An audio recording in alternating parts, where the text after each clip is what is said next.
Bonjour à tous, je m'appelle Christina Elliott Armstrong, je suis en 6e année de l'école Notre-Dame de Lourdes et c'est un honneur pour moi de participer au concours Mère d'un jour.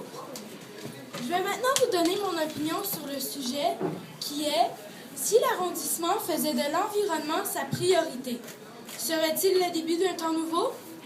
Je dis que oui, parce que les rues seraient plus propres puisqu'on ne les polluerait plus.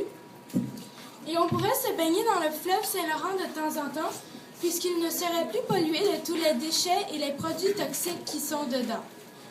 On ferait le compostage une activité de tous les jours, puisque ça diminuerait le nombre d'ordures. Le recyclage serait plus employé par les citoyens et les citoyennes de l'arrondissement.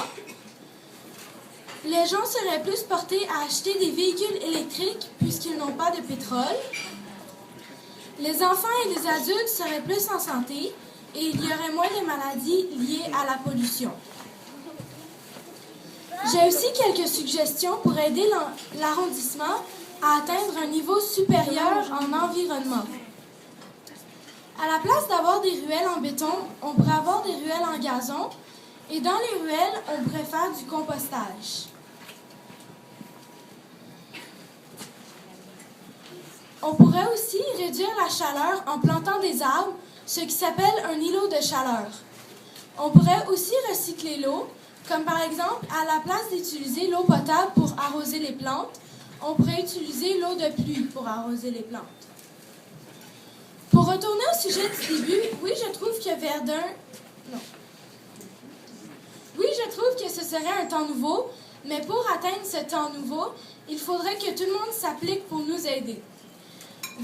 Selon moi, Verdun est déjà dans la bonne voie, puisqu'il y a les vélos Pixie, les bacs de recyclage, quelques bacs de compostage et la maison de l'environnement.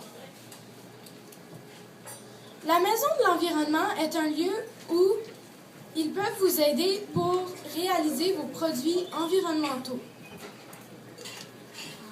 En conclusion, si vous vous mettez à faire attention à votre planète dès maintenant, notre génération et les générations à suivre auront un avenir sain.